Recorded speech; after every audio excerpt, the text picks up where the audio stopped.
How to select a niche product to promote the smart way. A lot of Clickbank marketers fail because they don't know how to pick the right niche. They end up putting in a lot of time, effort, and energy only to lose interest, market to non-existing demand, and otherwise commit a range of rookie mistakes. If you don't want that to happen to you, follow the steps below to the letter. Step 1. List out your personal interests. Right off the top of your head, write down your personal interests. These should be topics that you love talking about and are so interested in that you would talk about them even if you're not getting paid. Come up with a long list. As long as you're truly interested in these topics, write them down. Step number 2, filter by demand, search volume. Go to Google AdWords and create an account if you don't already have one. Once you're logged in, click Tools and use Google's Keyword Planner tool. Enter in keywords that are related to the personal interests that you have listed in Step 1. You should be able to find lots of related keywords to these interests and download these because they will have search volumes next to the keywords. At this point, you're going to delete from your list niches or personal interests that have too little search volume or are too much. You want something in the middle. Step number 3, filter by competition. Now that you have a shorter list of niches to filter, the next step is to enter their keywords into Google's main search box. When you enter a search phrase into Google, you will get results, but at the top left corner, Google will inform you how many pages target that search phrase. Take note of this number and write them down next to each niche keyword. Once you have entered all your relevant niche keywords into Google, eliminate from your list niches that are too competitive. These are niches that have too many pages targeting them. I'll leave this up to you. It all boils down to your comfort level. Some people are comfortable with a tremendous amount of competition. Other people would like something more manageable. I'll leave this up to you so you call the threshold level. Maybe you can deal with 1 million pages. Perhaps you are more ready at ease with 300,000 or less pages. Whatever the case may be, apply it uniformly across all the niches you have left on your list. Step number 4, enter your keywords into Clickbank Marketplace and pick by relevance. Now that you have a fairly short list of niches, pick the top 3 niches that you're most interested in. Enter their keywords in the Clickbank's Marketplace and select products based on relevance. Usually, you should be able to find a product, but sometimes your niche may not show up. There might not be a product that's directly related to your niche. There might be something that's closely or somewhat related. Whatever the case may be, pick out as many products from the Clickbank Marketplace that are related to your niche. Step number 5, promote all products at first. In the beginning, you should promote all the products you are able to retrieve using the niche selection process above. Your strategy is pretty straightforward at this point. Promote all the products at your site first and pick the top 3 winners. These are the products that convert the most. Focused on conversions. Don't focus on how much traffic they get. Traffic is worthless unless it converts. Always remember that. Pick the top 3 winners in terms of conversions and stick to those. Note, gravity is not really all that helpful because of different circumstances. I've already mentioned earlier on in this training why you shouldn't just select products based on gravity. Instead, get as many products that are directly related to your niche as possible and promote all those products. You're going to then filter them based on how successful they are. How to get your niche target keywords. At this point, you should already have selected products that you are going to be promoting on your site. Your next step is to find websites that promote these products. Look at their meta descriptions. Look at their headings and subheadings and reverse engineer their keyword targets. These pages target certain keywords. So, get all those keywords.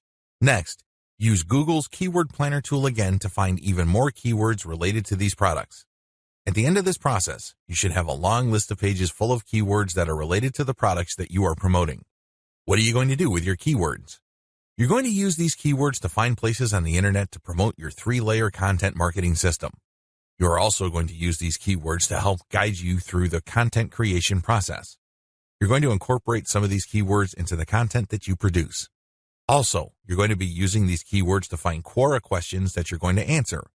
You're also going to use these keywords to turn them into questions that you will publish on Twitter. Quora Answer Marketing.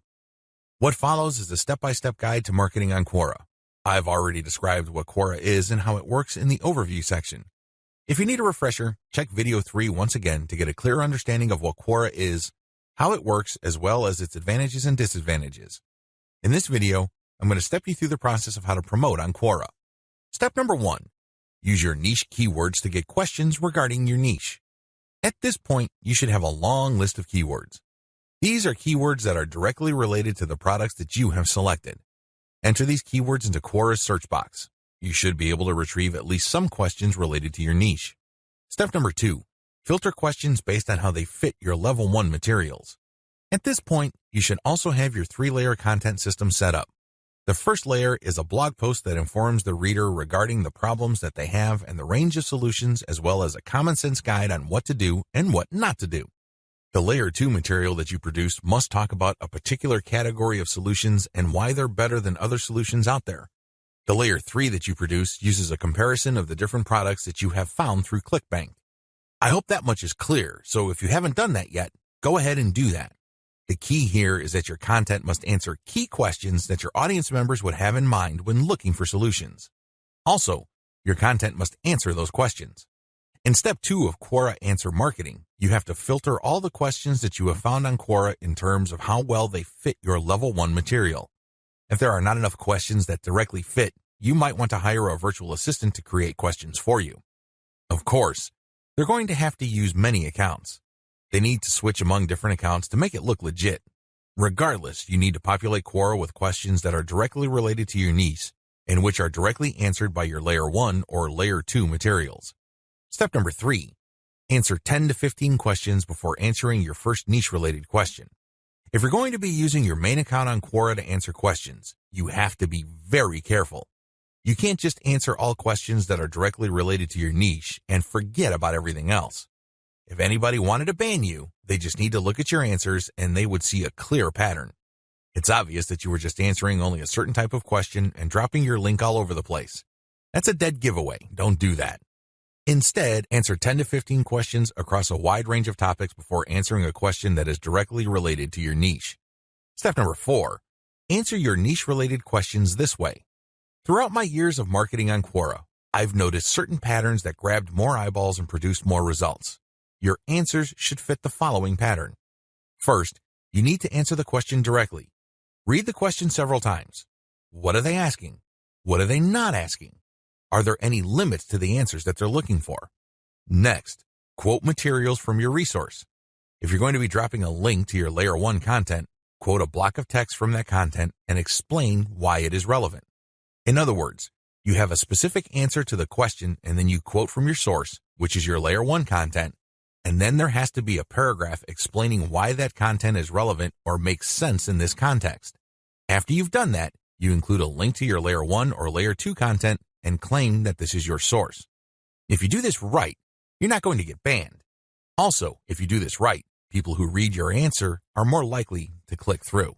Step number 5, answer 10 to 15 questions before answering your next niche-related question. This is a big deal. You can't just answer only questions related to your niche.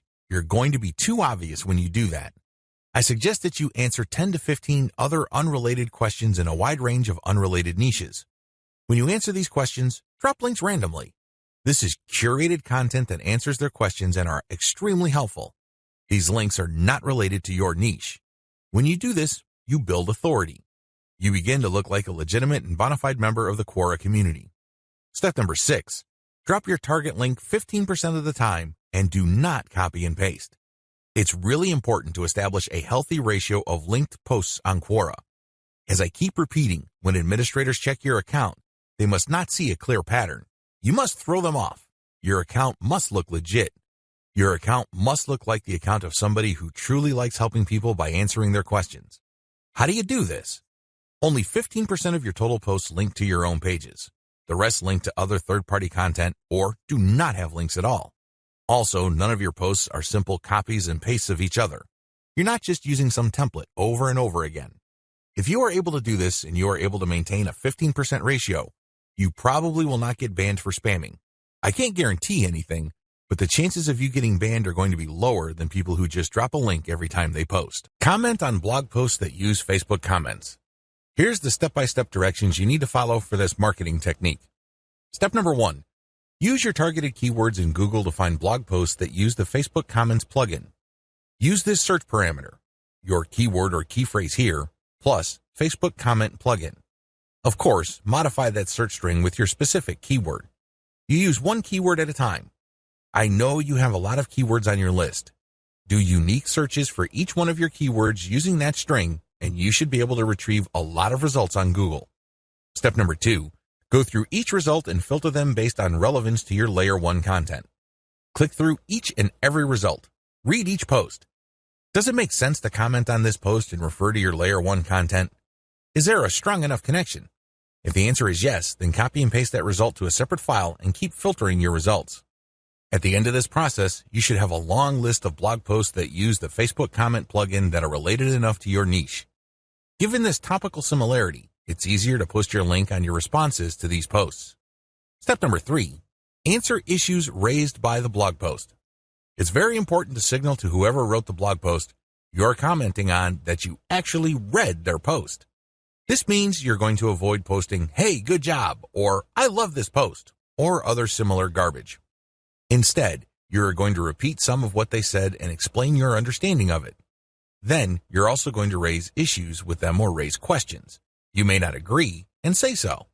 After you do that, raise key points that are related to your Layer 1 content, and then quote a segment of your content and then post a link. Done properly, your comment is not going to look like spam. Instead, your comment actually enhances the content that you're commenting on. Step number 4, make sure you only post when there's a direct fit. I can't repeat this enough. You must only post comments on a blog post that directly fit your niche. There also has to be a natural progression from your level 1 content to whatever content you're commenting on. Step number 5, pace yourself. Look at each post as an investment. It's going to take you some time to craft a winning comment. You can't rush through this. You can't post garbage. You definitely cannot copy and paste the same answer over and over again. This is why you need to pace yourself. Each comment should be at least 200 to 300 words if you're doing this right. Obviously, you can't do this all day, so set up a schedule where you're commenting maybe 10, 20 times per day. The good news is this is an investment. If you're only posting high-quality materials, chances are most of your comments will not be taken down. Also, chances are people are actually going to click through. Shortcuts. Hire a virtual assistant from CongoPlus.com for only $30 per day. Not only can you set quotas with them, but they only list people who have a college degree and who have a strong command of the English language. Similarly, you can hire virtual assistants from places like Fiverr.com. Whatever you do, make sure you screen English proficiency if you're going to ask them to help you with this form of Clickbank marketing, forum marketing. What follows are step-by-step directions for successful forum marketing of Clickbank products. Please note that you should have your 3-layer content marketing system already set up. This is a series of articles posted on your blog that link to each other.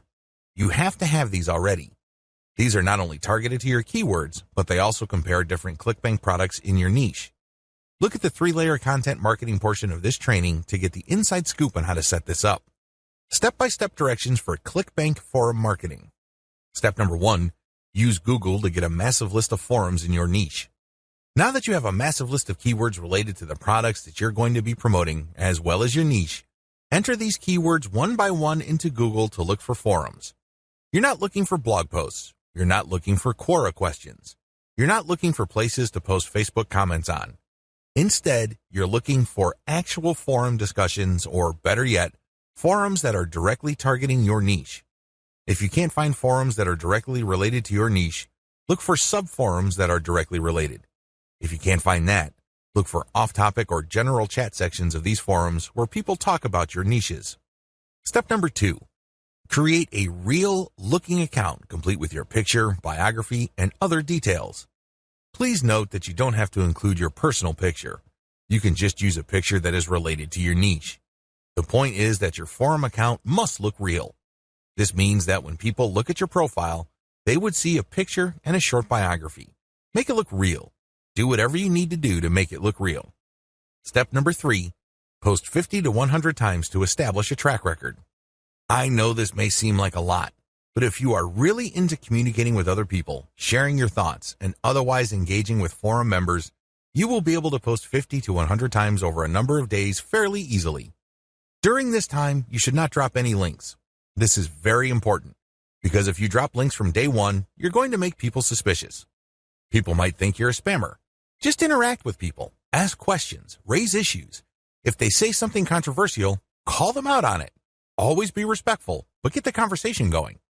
Step number 4, once you have established some level of credibility by posting 100 times, find high-quality third-party links that people are interested in and share that link and talk about that content.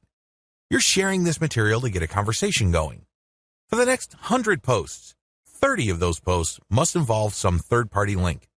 This must be high-quality content, and it should be obvious that you're doing this to get the conversation going. Do not post the same link over and over again. Also, use many different sites. Don't just use one. You should not create a pattern where it's very easy to see that you are there to promote. Step number 5. After 200 posts, drop your own level 1 link as a response. On forums, you can post in 2 ways. You can either create a discussion thread or you can reply to one. When you reply, you're just answering an existing conversation. For 100 posts, respond to other people. But once you reach your 200th post, look for a conversation that is most related to the topics raised by your level 1 content and discuss these issues. Copy and paste stuff from your content and then link to your page as a source. Step number 6. Drop your level 1 link as a discussion thread after 300 or more posts. From post 200 to your 300th post, engage. Do not post your own links. Instead, build more credibility. By the time that you have 300 posts to your name, you should be able to create a discussion about your layer 1 content. I hope you understand how this works. Follow this sequence. Otherwise, you're going to be dismissed as a spammer. Resist the temptation of just dropping links and leaving. That's not going to help you. People are not going to click your link. Also, many forums enable users to create signatures. These are clickable links of text under their forum account names. Since you're going to be trying to fly under the radar, it's a bad idea to use such a link. Don't do it. The only way you're going to be linking to your website is through the actual discussions and responses to discussions. In addition to message boards and forums, you might also want to consider using Reddit. Take special care when working with Reddit. You'd be better off looking for a subreddit dedicated to your niche or something closely related. Using the same rules I mentioned above to establish credibility before starting your own discussion threads with your link in them. Automated Twitter marketing. Follow the step-by-step directions below to set up your own automated Twitter marketing campaign. Step number 1. Using your keywords, find content using a tool like BuzzSumo. I recommend using BuzzSumo because this online tool intentionally looks for content on social media based on certain keywords and niches. It then ranks this material based on their social engagement levels. When you get access to this type of content using your niche keywords, you can rest assured that the content you see is viral or has enough traction on social media. You don't have to use BuzzSumo. There are other similar tools out there. Regardless, you need to use that kind of tool. Otherwise, it's going to be very hard for you to do this manually. You're going to have to go through a lot of content and manually check the social signals. It's very tedious. It burns a lot of time. In many cases, you are still not sure if you got the right content. Step number 2. Find your competitors on Twitter and find their keywords. Now that you have a massive list of niche and product-related keywords, use these on Twitter to find all your competitors. Get as many of them as possible. Next, look at the hashtags that they normally use with their posts and copy and paste them into a file. Get as many of them as possible. Step number 3. Load Hootsuite with BuzzSumo retrieved high-engagement content. Now that you have a massive list of highly viral content in your niche, you load them up into Hootsuite or some other auto-publication and scheduling tool and auto-publish with your target hashtags. Make sure you use 1 or 2 hashtags with each tweet. This way, you get a chance at drawing traffic in more ways than one. In addition to the third-party content that you are scheduling for publication using Hootsuite, you should also rotate in your Layer 1, Layer 2, and Layer 3 content. Use a link shortener service like bit.ly. For each of these tweets, rotate among your target hashtags. Step number 4. Follow your competitors' most active real followers. While Hootsuite and Social Oomph or some other auto-publishing tool you are using runs in the background, you should manually look at your competitors and look at who is following them.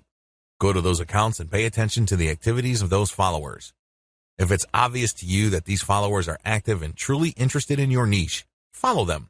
The strategy here is pretty simple. On Twitter, a certain percentage of people will automatically follow you back when you follow them. Not everybody does this, but around 20 to 30% of people will do this. The key here is to create a following of not only active, real followers, but people who are truly interested in your niche.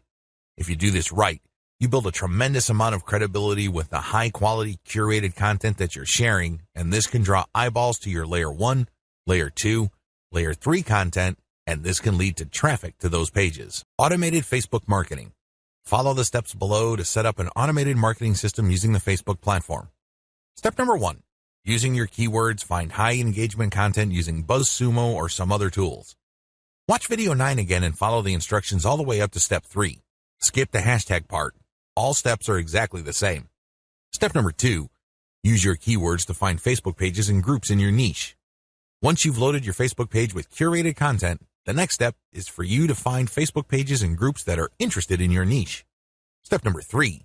Engage with other niche-related Facebook pages and groups. Go to those Facebook pages and groups and like stuff, comment, and share your reactions. You're not dropping any links at this point. You just want to be seen as an active member of the community.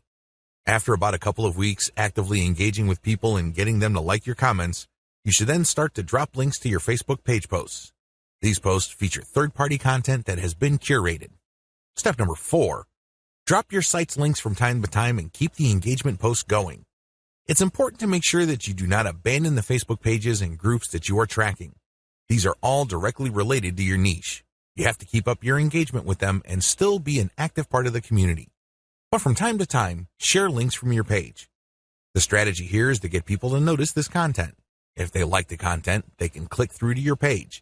If they notice that they like the content on your page, they can then like your page. Your end goal is to grow the amount of likes your page gets. Considering the fact that Facebook is actively reducing the influence of pages, you have your work cut out for you. However, if you do this right, you can build a solid and loyal following of niche fans using this technique.